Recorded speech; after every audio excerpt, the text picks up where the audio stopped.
How long was the Red Dead Redemption 2 script? What's my honor level in real life? We've all speculated about Red Dead 3, haven't we?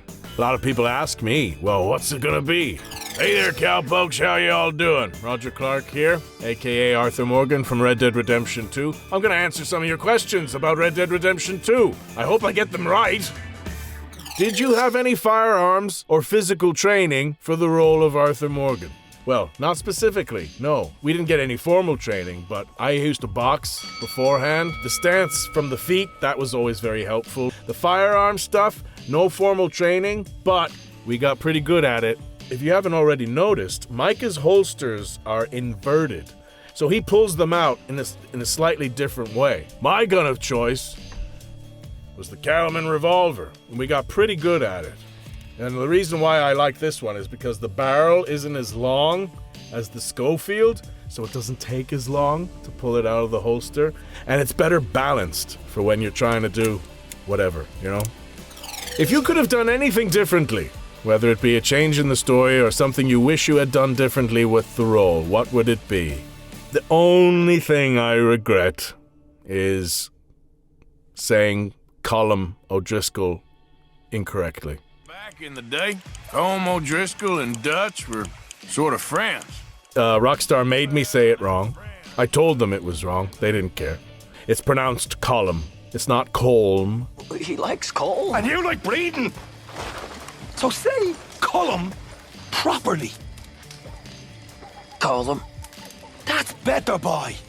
How did you manage to do all that coughing again and again and again and then continue saying your lines afterward with ease?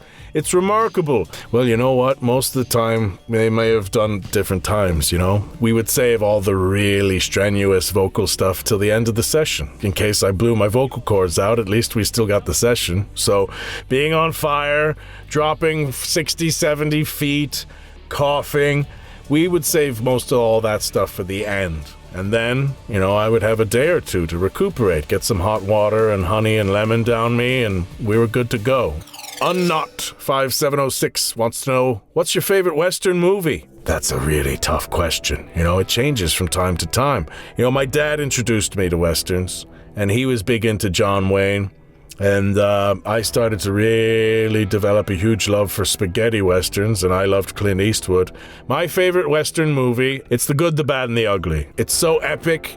It's got such amazing characters. Eli Wallach, oh my gosh. He plays one of the most slimy but yet charismatic scumbags that you could ever imagine. And we have the iconic Clint Eastwood.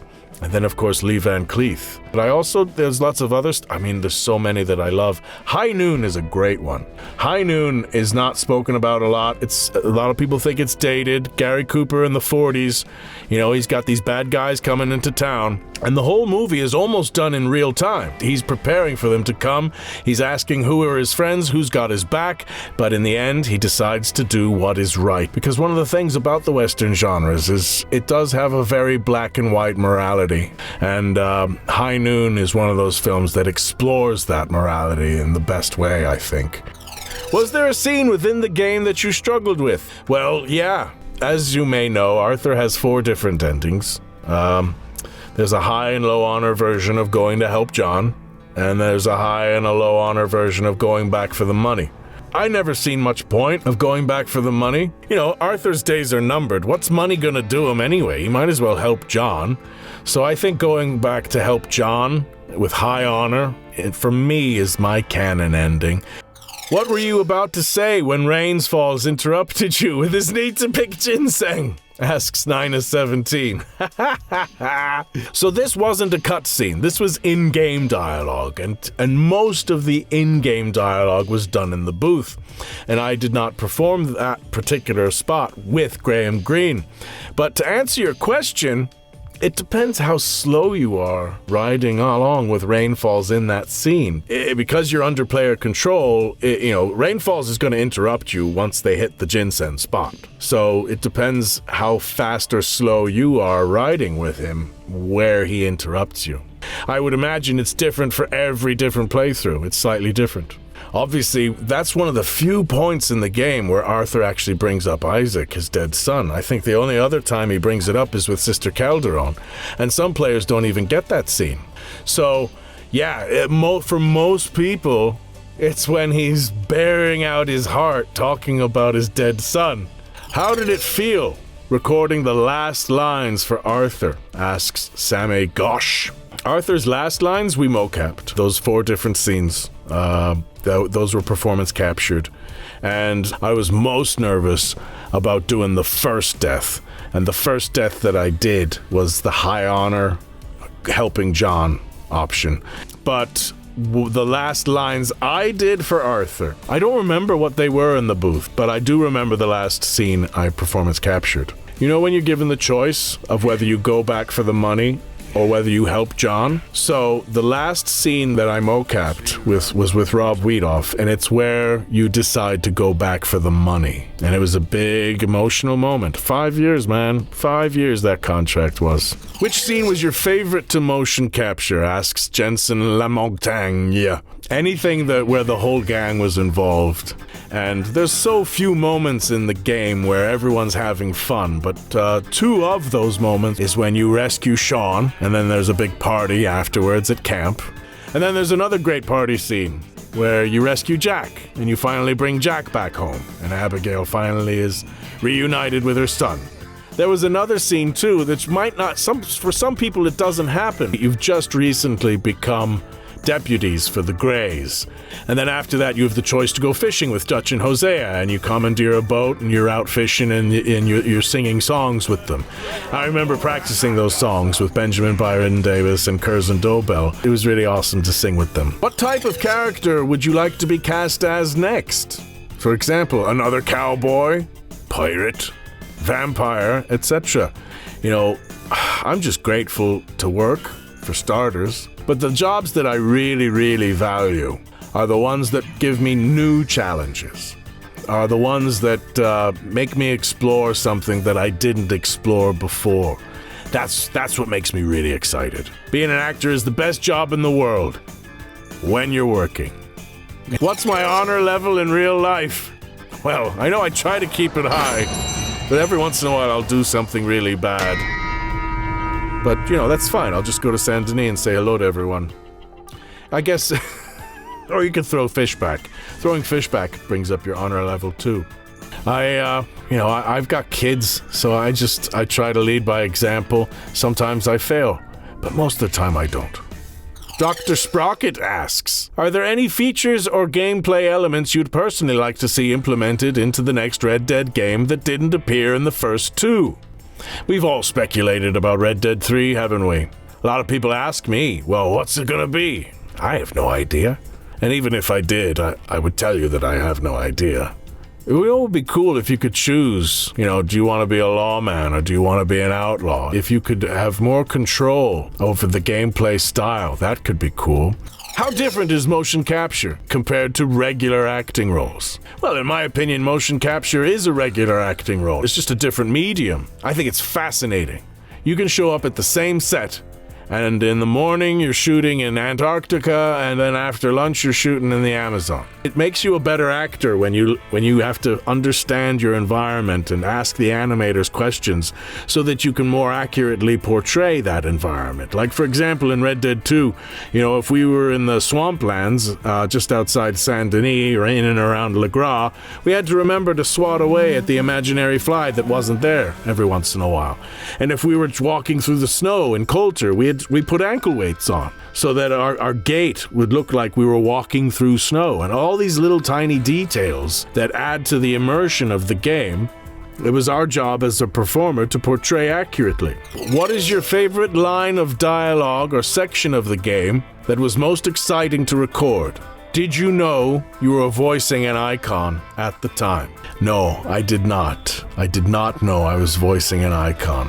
Most of Red Dead Redemption 2 was performance capture, which is totally different from voicing. My favorite line of dialogue of Arthur, it's something he says to John early on. He has a bit of animosity for John, because he resents what John has, because he lost it. He says to John, I was the prize pony once, but this life, this way, Well, we're the last, I reckon. And we ain't long for it. And I love that line because Arthur sees the writing on the wall. He knows that the West is getting done. And it's getting fed up with the wild outlaw aspect of it. The time of the outlaw is coming to an end. What did you base Arthur's voice off of? Asks Red Superman 1. Arthur was kind of a mix between a few things, really. I remember I was doing theater at the time I started working on Red Dead, and one of the guys in my dressing room, his grandfather was from Flagstaff, Arizona. He would do impressions of his grandfather, which I thought were hilarious. So I totally stole from him. But there is a bit of Southern in Arthur too. And I know that that isn't geographically accurate and there's a bit of inconsistencies, but you know what? Arthur was traveling around the Wild West from a child. And from personal experience, I know the effect that that can have on someone's accent. So I wanted to kind of portray the fact that Arthur's always on the move.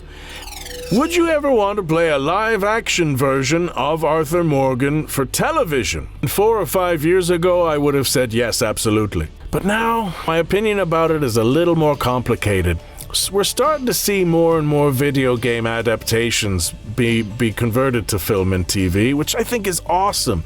But what I don't think is awesome is how the original cast never even gets acknowledged or looked at even. I mean, we've seen a little bit with The Last of Us. We got to see Troy and Ashley in the TV series playing. I thought that was brilliant. But so often, we're not seeing the original cast even be considered or even get an audition for these adaptations. And one of the reasons is because of the misconception that it's voice acting. If they had a better understanding of how much these video game actors physically inhabit the roles, I think that might change their attitude about it. I would absolutely like to play Arthur Morgan. I think I'm starting to get a little too old now. I think my answer to this is Danny DeVito or we riot. How weird is it to play through an entire game as yourself? It's not as weird as watching myself in a movie. Because Arthur doesn't look exactly like me, it does give me a bit more objectivity when I'm looking at it. Will there be Red Dead Redemption Undead Nightmare 2? Asks Muhammad Ali 122.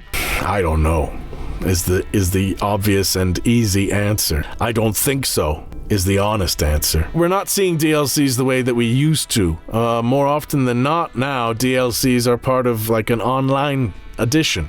Arthur, are you the ancestor of Michael DeSanta / Max Payne? Because all three of you have Deadeye, asks the Spiral 11. You know, I may not have a rocket launcher in my underwear, but Arthur Morgan's Deadeye is way superior to Michael DeSanta's. And that's the truth, boy, and there's nothing you can do about it. Are Michael DeSanta and Max Payne related? If you shave Michael DeSanta's head and give him a Hawaiian shirt with sunglasses, he does look a little bit like Max Payne in Max Payne 3. Chris from Gamology wants to know, how many different emotions can you communicate using just the word sure? Well, the answer is 43. No, I don't know. He does use it a lot, doesn't he? I take it as a compliment that you can just want just one syllable, and if you say it a certain way, you're like, oh yeah, that's Arthur Morgan. I'm very proud of that. What's your favorite town in RDR2? I think it's a tie between Valentine and Saint Denis. Saint Denis is just a crazy city, and it's this incredibly vibrant, detailed city, obviously taking inspiration from New Orleans. And I love Valentine too, because once you get down off that mountain off of Coulter, that's your first town. And it is the quintessential Western town. And it's got all the rough boys in the saloon, and it's got all the staple traits of a typical Western town. So we got Big Daddy Longlegs 6728 here, and he wants to know, how long was the Red Dead Redemption 2 script? There's different versions of the script. There's the main storyline script, and then there's the script with all of the side missions as well. I believe that if you were to stack those pages up, it's as tall as me. It's about six feet tall. I think I had almost 250,000 lines. Thank you so much for watching. Roger Clark here, aka Arthur Morgan. I had a blast answering your questions. Hey, you can tune in to see what I've got coming up on Twitter at rclark98. My Instagram is at rollingrog. My TikTok is at Roger Clark Actor, and my YouTube channel is also Roger Clark Actor. Outlaws for life.